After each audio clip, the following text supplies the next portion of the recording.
I'm Polly Bath, and I travel throughout the country helping schools manage and change difficult behavior that interrupts instruction.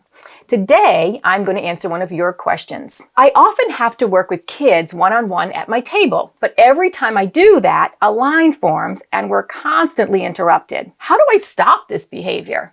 You ever notice that when you're focusing on maybe just one child or a couple kids, everything else is on fire? Like everybody has a question they have to have answered right away. And all of a sudden a line starts to form. A line starts to form at your table. And before you know it, you find yourself actually interrupting what you're doing with that one child or that small group.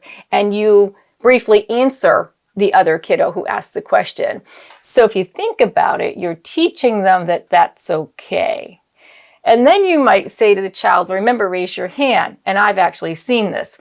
I've had children who come up to the table, I'm working with one child, and all of a sudden the child goes like this, like puts their hand like right up in front of you and says, I'm raising my hand, I'm raising my hand, I'm raising my hand. And you say, wait 1 minute, I'm going to finish my sentence. And the kid's like this, and they say, I think it's been a minute. Okay, that's when it's time to say, no, that's not okay.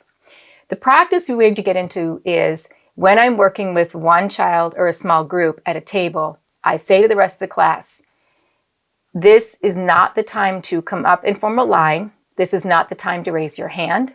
This is not the time to come up and say, it's just a quick question. Right now, I'm going to answer any question that you have. And for the next 10 minutes, you are working on your own. You may phone a friend, but you may not come up to this table and ask a question. And they're like, what? Oh my gosh, can we do this? Yes, they can do it. Because the more you tell them they can do it, they will do it.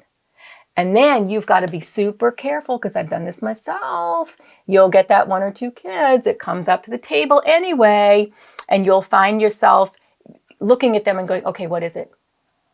And then you've kind of reversed everything you want to do. It's super hard though, because we're so compassionate. We want to answer those kiddos' questions. We want to make sure we are taking care of every kid's need in that classroom.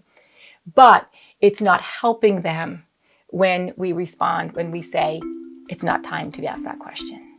Don't forget to like, subscribe, hit the bell for notifications, watch these videos, and if you've got questions for future videos, put those in the comments below.